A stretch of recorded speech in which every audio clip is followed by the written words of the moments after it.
So welcome to my channel. তো আজকে নতুন কিছু বলার জন্য তোমাদের কাছে এসেছি যে আমি কি করি, কিভাবে করলাম। সো আমি ল্যাব টেকনোলজিস্ট। এই ল্যাব টেকনোলজিস্ট টার্মটির সঙ্গে তোমরা হয়তো অনেকেই পরিচিত, অনেকেই বা পরিচিত নও। তো তাদেরকে বলে রাখি, বর্তমানে এটি অ্যালাইড অ্যান্ড হেলথ কেয়ার প্রফেশনসের আন্ডারে একটি কোর্স। টেকনোলজিস্ট যেমন অনেক রকম হতে পারে, যেমন CCU technologist, critical care technologist, ওটি টেকনোলজিস্ট, আবার ক্যাথ ল্যাব টেকনোলজিস্ট। তোমরা অনেকে প্যারামেডিক্যাল টার্মটির সাথে পরিচিত, অনেকে বা পরিচিতও নও।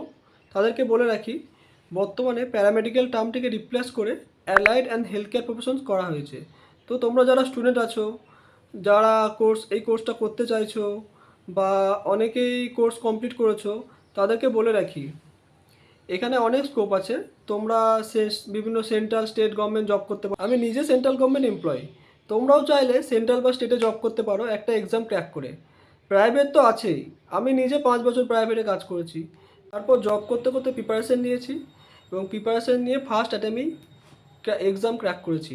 বর্তমানে আমি ইএসআইসিতে পোস্টেড। তোমরা যদি এই কোর্সের ব্যাপারে জানতে চাও, বা কি এক্সাম দেবো, কী করবো কী না করবো, তাহলে অবশ্যই ভিডিওতে কমেন্ট করতে পারো। আমি অবশ্যই সবাইকে হেল্প করার চেষ্টা করব। So bye for today.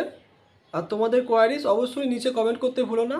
আর যদি ভিডিওটি ইনফরমেটিভ মনে হয় তাহলে চ্যানেলটি সাবস্ক্রাইব করে দিও।